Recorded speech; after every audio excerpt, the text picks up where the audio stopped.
Hello friends, आशा करते हैं आप सब अच्छे होंगे। दोस्तों, महाकाश विज्ञान का एक ऐसा अंग है जिसका खोज कभी ना खत्म होगा ना ही होने वाला है। जितने दिन बीतेंगे उतने ही नए खोज मिलते रहेंगे।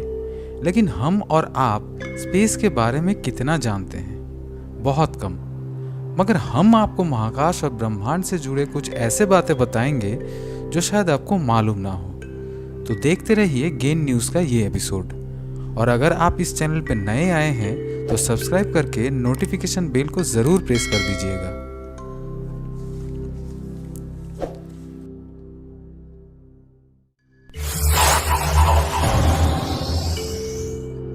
फ्रेंड्स, पृथ्वी में हम जितना भी आवाज़ सुनते हैं उसका सबसे बड़ा कारण है वायुमंडल। वायुमंडल साउंड तरंगों के परिवहन में काम करता है। एक जगह से दूसरे जगह आवाज़ वायुमंडल के सहारे ही चलता है। मगर इसका ठीक उल्टा है महाकाश में। स्पेस में कोई वायुमंडल नहीं होता। इस कारण वहाँ एकदम शांत परिवेश है और कोई ग्रेविटी ना होने के कारण कोई भी वस्तु या फिर इंसान तैरते रहते हैं। किसी भी स्पेस शिप के साथ अगर एस्ट्रोनॉट्स बंधे ना हो तो महाकाश में खो जाएंगे और उनको ढूंढना नामुमकिन हो जाएगा। हाँ, और एक बात, आप लोगों को लग रहा होगा कि अंतरिक्ष यात्री पृथ्वी से तब कैसे संपर्क करते होंगे। तो चलिए इसका जवाब भी दे देते हैं। रेडियो तरंगों से। रेडियो वेव के सहारे अंतरिक्ष यात्री धरती में बने स्पेस स्टेशन के साथ संपर्क साधते हैं। हम सबको पता है कि बुध यानी मरकरी ग्रह सूरज के नज़दीक है, तब ज़रूर इसका तापमात्रा अन्य ग्रहों के मुकाबले सबसे ज़्यादा होगा। लेकिन ऐसा नहीं है। मरकरी में वायुमंडल प्रॉपर ना होने के कारण सूरज से निकला तापमात्रा वहाँ नहीं रुकता बल्कि वापस फैल जाता है। सौरमंडल में सबसे ज़्यादा टेम्परेचर होता है वेनस में। शुक्र ग्रह में कार्बन डाइऑक्साइड होने के कारण सूरज से निकला गर्मी वायुमंडल के अंदर ही रह जाता है, बाहर नहीं निकल पाता। इसके कारण वहाँ तापमान 462 डिग्री सेल्सियस रहता है, जो कि सौरमंडल का सबसे गर्म ग्रह है।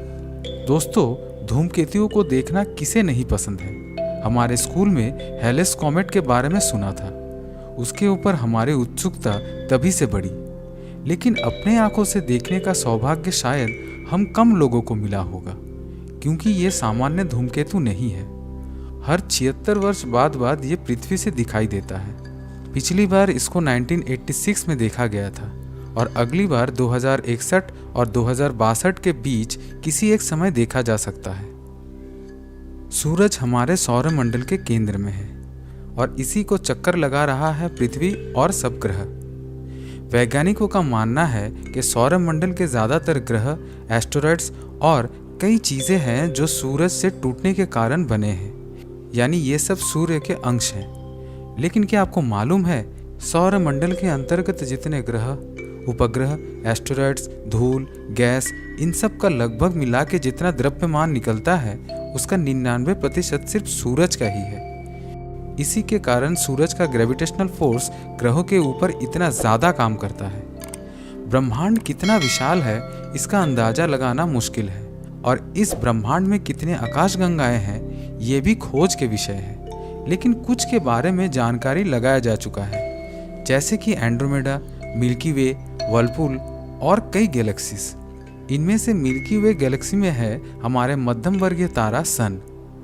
खोजकर्ताओं के मुताबिक अब तक 125 बिलियन गैलेक्सीज को देखा जा सकता है या फिर इनके बारे में पता लगाया जा सकता है।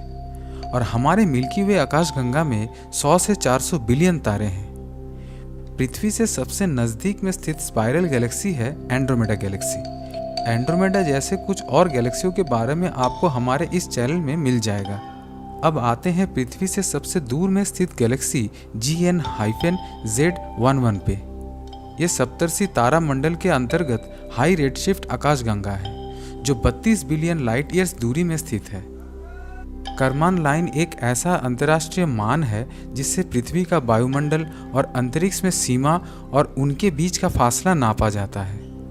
फेडरेशन एरोनॉटिक इंटरनेशनल के मुताबिक सी लेवल से 100 किलोमीटर ऊपर वाले रेखा से करमान लाइन शुरू होता है, लेकिन नासा और यूएस एयरफोर्स इसे नहीं मानते।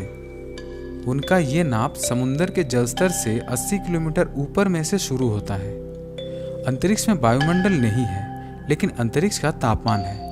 बैकग्राउंड रेडिएशन, जो कि एक इलेक्ट्रोमैग्नेटिक रेडिएशन है, उसके अनुसार स्पेस में तापमान -270.45 डिग्री सेल्सियस है। दोस्तों, वेनस को अपने एक्सिस में एक चक्कर घूमने के लिए 243 पृथ्वी दिवस के बराबर समय लगता है, लेकिन सूरज के चारों ओर घूमने में 224.7 पृथ्वी दिवस लगता है। सच में दोस्तों, कितना स्लो है ये वेनस। जानते हैं दोस्तों, अंतरिक्ष में एक ही प्रकार का दो धातु किसी भी कारण अगर मिल जाता है तो वो स्थायी रूप से मिलके एक ही हो जाता है। खगोलविदों के अनुसार अंतरिक्ष में बहुत सारे तैरता हुआ पानी का कण होता है। इनको मिलाकर विशाल जल वाष्प का जमावट बना है। तो इन सब को मिलाकर जितना मास होता है वो पृथ्वी में स्थित समुद्र, नदी एवं महासागर में मौजूद पूरा पानी के कण का जो मास है उससे 140 ट्रिलियन गुना ज्यादा है। माउंट एवरेस्ट पृथ्वी का सबसे ऊंचा पर्वत चूड़ा है, लेकिन इसका 2.5 गुना ऊंचा एक ढाल ज्वालामुखी है मंगल ग्रह में। ओलिम्पस मॉन्स नाम का ये ज्वालामुखी अंतरिक्ष का सबसे बड़ा और सौरमंडल का सबसे ऊंचा पर्वत है, जिसका ऊंचाई डेटम से 21,287.4 मीटर ऊंचा है। जियोडेटिक डेटम धरती में किसी स्थान को पता लगाने का संदर्भ बिंदु है। हीरा किसे नहीं पसंद है? हम और आप सबको हीरा पसंद है, परंतु सोचिए हीरो का अगर भंडार आपको मिल जाए तो आप क्या करोगे? इतना सोचिए मत दोस्तों। वो खजाना पृथ्वी से दूर और एक बहिर्ग्रह में है। 55 कैनक्राई ई नाम से एक्सोप्लैनेट 30 अगस्त 2004 को खोजा गया था। अधिकांश भाग कार्बन से बना इस बहिर्ग्रह में मौजूद 1/3 पदार्थ का द्रव्यमान, तापमान और दबाव के कारण हीरा में परिवर्तित हो चुका है। 55 कैनक्राई ई नाम का बहिर्ग्रह 55 कैनक्राई ए नाम से बना एक तारा का चक्कर लगाता है और सबसे पहला खोजे जाने वाला ये महापृथ्वी का व्यास हमारे पृथ्वी से 2 गुना ज्यादा है। अंत में एक और मजेदार तथ्य आपके साथ शेयर करता हूँ। नासा के द्वारा स्वीकृत सूट का कीमत इतना $। है। सूट का कीमत इतना क्यों हुआ जानते हैं? बैकपैक और कंट्रोल मॉड्यूल के कारण, जो कि इन पूरा कीमत का 70% है। तो दोस्तों, ये था आज का फैक्ट्स। फिर मिलते हैं अगले एपिसोड में, लेकिन जाने से पहले वीडियो को लाइक और शेयर करना ना भूलें। धन्यवाद।